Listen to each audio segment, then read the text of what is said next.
Top and T20 series की अगर हम बात करें तो अब वक्त बहुत कम बचा है। 14 तारीख से टूर्नामेंट शुरू होने वाला है और अगर आप देखें 2-3 दिन ही कहीं ना कहीं बचे हुए हैं। सारी टीम्स वहां पर पहुंचना चालू हो चुकी है। बांग्लादेश एक पहुंच चुकी है, पाकिस्तान ये भी पहुंच चुकी है, नेपाल भी कल कहीं ना कहीं निकल गई। कल जो निकल प्रोग्राम वगैरह हुआ नेपाल भी कहीं ना कहीं निकल गई और बाकी सारी जो लोकल टीम्स ही हैं जो बिग बैश अकेडमी की टीम से सब अपनी जगह पर पहुंच जाएंगी। 14 तारीख से टूर्नामेंट शुरू होगा। वहां पर इकलौती एशियन टीम है वो है नेपाल, जो कि अपनी अपनी मेन साइड लेकर कहीं ना कहीं वहां पर जा रहे हैं। फुल फ्लेज टीम अपनी लेकर जा रहे हैं वो।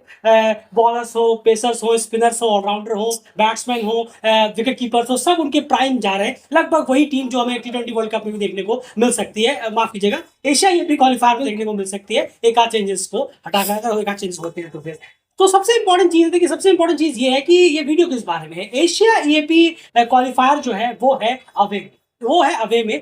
और जब हम नेपाल की बात करते हैं तो अवे और होम का जो है एक बहुत अलग तरीके का परफॉर्मेंस, अलग तरीके का फैक्टर होता है। बहुत सारी टीमों का ये चीजें रहती है, लेकिन नेपाल के केस में डेफिनेटली अवे में जो उनकी परफॉर्मेंस रहती है वो होम के मुकाबले काफी ज्यादा कॉन्ट्रास्ट हमें नजर आता है। चाहे वो वनडे हो, चाहे वो टी20 हो, चाहे वो कोई भी फॉर्मेट क्यों ना हो। लेकिन और इस बार ये जो क्वालिफायर है ये होना है ओमान में, यानी अवे में ये मैच होना है। वहीं पर जहां पर एसीसी प्रीमियर कप 2024 का नेपाल ने खेला था, जहां पर वो टॉप 3 में भी जगह नहीं बना पाए थे, जिसकी वजह से वो एशिया का आज नहीं खेल पा रहे। अगर वहां वो हांगकांग को हरा देते तो आज वो एशिया कप यहाँ पर खेल रहे होते। खैर अभी भी ये टूर्नामेंट है तो इन 5 जो बल्लेबाजों की बात हम कर रहे हैं, जो आपने अभी स्क्रीन पर देखा होगा, जो थंबनेल पे आपने क्लिक किया होगा, कुशल गुरतल, दीपेंद्र सिंह एरी, रोहित पुड़ैल, आसिफ शेख, कुशल मल्ला और गुलशन झा। जी हाँ, ये जो नाम आपने देखे होंगे यहाँ पर, खास करके जो कुशल पुड़ैल, दीपेंद्र सिंह एरी, रोहित पुड़ैल, कुशल मल्ला और गुलशन झा, ये 5 नाम आपने जो देखे होंगे थंबनेल पर। ये 5 नामों की स्पेसिफिक हम यहाँ पर बात क्यों कर रहे हैं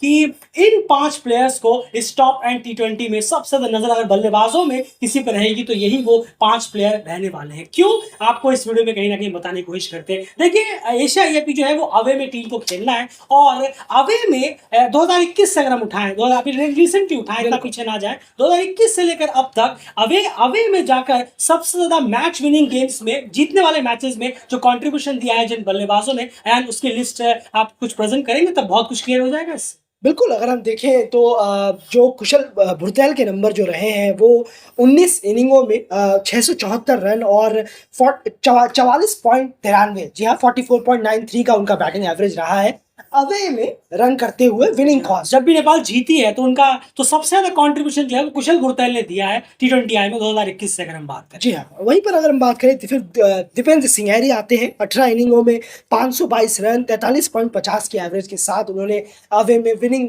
के दौरान रन किए हैं। और फिर रोहित पुड़ैल आते हैं 17 इनिंगों में 450 रन 37.50 की एवरेज के साथ। फिर आसिफ, जी हाँ, उसके बाद फिर आसिफ शेख आते हैं 19 इनिंग 428 रन 22.52 की एवरेज। कुशल मल्ला 11 इनिंग 337 रन 42 की एवरेज। गुलशन झा 9 इनिंग 168 42 के। यानी 2021 से लेकर अब तक टी20 आई जो भी नेपाल ने घर से बाहर खेले हैं अवे में, उसमें जो मैच विनिंग कॉजेज में जो रन आए हैं वो इन टॉप 6 बल्लेबाजों के आए जो आप देख रहे हैं। यही टॉप 6 बल्लेबाज, जिसमें अगर आप एवरेज देखेंगे तो कुशल का, दीपेंद्र का, रोहित का और कुशल मल्ला का और गुलशन का, यही टॉप 5 बल्लेबाज जो आपने थंबनेल में देखे थे, इनके सबसे, यानी जब भी नेपाल ने मैचेस जीते हैं अवे में पिछले 4-5 सालों में, उनमें जो टॉप 5 सबसे रन मारने वाले प्लेयर हैं वो यही 5 प्लेयर हैं जिनका आपने थंबनेल में देखा। और इसीलिए हमने कहा कि टॉप एंड टी20 सीरीज में इन 5 बल्लेबाजों पे बहुत ज्यादा दारोमदार रहेगा कि ये किस तरह से परफॉर्मेंस करते हैं, क्योंकि अवे में इनको ओमान में भी खेलना है और कंडीशन डेफिनेटली बिल्कुल अलग है, लेकिन अवे गेम्स है, घर से बाहर है, अपने कंफर्ट जोन से बहुत ज्यादा बाहर होंगे, डिफरेंट बॉलर्स मिलेंगे, तो ये एक अलग चैलेंज यहाँ पर कहीं ना कहीं टीम के लिए होगा। तो इसीलिए हमने कहा कि ये 5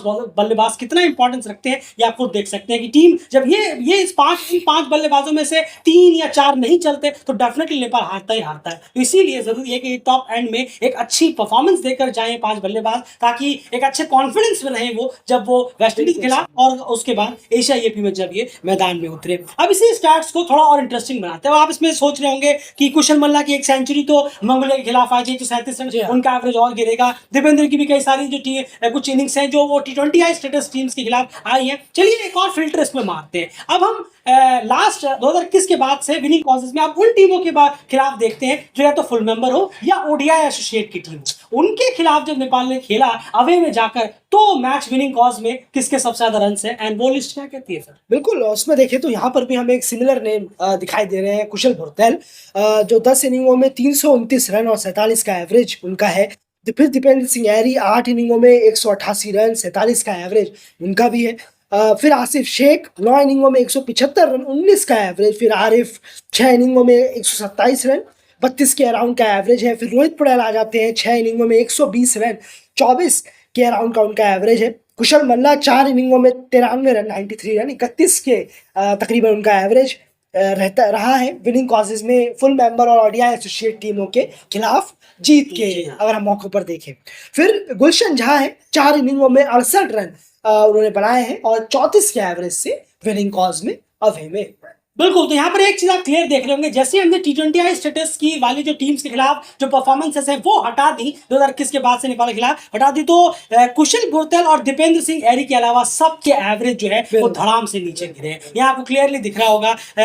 कुशल मल्ला का एवरेज देखें पहले के मुकाबले, जो आपने जो इससे पहले आपने देखा लिस्ट, उसमें से गिर गया। गुलशन झा का गिरा, रोहित पटेल का एवरेज गिर गया, आसिफ शेख का एवरेज और गिर गया, लेकिन रोहित कुशल बुरतेल और दीपेंद्र सिंह ऐरी का एवरेज जो है वो लगभग वैसा ही रहा, 40+ के आसपास में देखने को मिला है। तो या तो फुल मेंबर्स के खिलाफ या ओडीआई एसोसिएट जो टीम्स रही हैं उनके खिलाफ जब 2021 के बाद नेपाल ने अवे में विनिंग कॉजेस में जो रन्स हैं वो इन्हीं सब बल्लेबाजों के हैं जो आप स्क्रीन पे यहाँ पर देख रहे हैं। तो क्लियर भी है कि हमें 5 कॉमन बल्लेबाज देखने को मिल रहे हैं, चाहे वो ऑलराउंडर हो चाहे वो बल्लेबाज आप उन्हें कह लें। ओवरऑल 5 बल्लेबाज हैं, कुशल बुरतेल, रोहित पटेल, दीपेंद्र सिंह ऐरी, गुलशन झा और कुशल मल्ला। यही टॉप 5 परफॉर्मर रहे 2021 से लेकर अवे में। जब भी नेपाल ने मैचेस जीते हैं घर से बाहर अपने T20I में, तब जो सबसे ज्यादा कंट्रीब्यूशन रहा है बल्ले से वो इन्हीं 5 बल्लेबाजों का रहा है। कैसे कैसे रहा है वो हमने आपको अभी स्टार्ट्स में कहीं ना कहीं बताया। आपके बेहतरी के लिए हमने वो सब इनिंग्स भी हटा दी, मंगोलिया के खिलाफ हो या कोई और छोटी मोटी टीमों के खिलाफ हो, मलेशिया के खिलाफ हो, वो सब हटाकर भी आपके सामने जो अभी हमने सेकंड लिस्ट रखी वो सब उन टीमों को हटाकर था। वो सिर्फ ओडीआई एसोसिएट टीम या फुल मेंबर के खिलाफ जो T20I खेले थे उन्होंने उसके स्टार्ट्स हमने आपको बताया। तो इसीलिए हमने कहा कि ये जो नजर जो रहेगी इन 5 बल्लेबाजों पे आखिर क्यों रहेगी कि इनका परफॉर्मेंस कैसा रहता है टॉप एंड में, बहुत कुछ दारोमदार रहेगा इन 5 पे ही जब वो एशिया पे। डेफिनेटली एक टीम एफर्ट है, टीम गेम है, लेकिन 4-5 प्लेयर स्पेसिफिक ऐसे होते हैं जिनके ऊपर आपका पूरा का पूरा जो है जिम्मा टिका रहता है। हम यहाँ बल्लेबाजी की बात कर रहे हैं, फिर किसी वीडियो में गेंदबाजों की भी बात करेंगे, लेकिन यहाँ सिर्फ सवाल हमने बल्लेबाजों की बात की है। इन 5 को रन करना पड़ेगा। अब आप उनके डाउन्स भी तो देखिए, कुशल बुरतेल ओपनिंग में आते हैं और वो तेज खेलते हैं, तो उनका चलना कितना इंपॉर्टेंट है जब आप T20 खेलते हैं। रोहित पटेल मिड में संभालते हैं, मिड ओवर्स में संभालते हैं। दीपेंद्र सिंह ऐरी, कुशल मल्ला को फिनिशिंग टच देना होगा, और गुलशन झा अगर इन 2 फिनिशर्स में से कोई एक नहीं चल पाए तो उनको टचअप देना पड़ता है। रोल्स बहुत इंपॉर्टेंट है और इसीलिए ये टॉप 5 बल्लेबाज भी रहे हैं विनिंग कॉज में नेपाल के लिए। और इस बार भी कुछ नया नहीं, टॉप एंड में इन पे नजर रहेगी डेल क्रिकेट की, ताकि ये करते क्या है और कैसी परफॉर्मेंस इनकी निकल कर आती है, क्योंकि बहुत कुछ दारोमदार रहेगा। एशिया एएपी में इन्हीं 5 बल्लेबाजों के नेपाल की बैटिंग घूमती हुई हमें नजर आएगी। फिलहाल इस वीडियो में इतना ही। आप क्या रहा है, इन 5 में से कौन से बल्लेबाज आपको लगते हैं कि इंप्रेस करने में कामयाब होंगे टॉप एंड में, और कौन से बल्लेबाज नहीं कर पाएंगे? कमेंट बॉक्स ओपन है, कमेंट में अपनी राय जरूर रखिए। चैनल को सब्सक्राइब करिए और एसोसिएट फेसबुक पेज को जाकर अभी फॉलो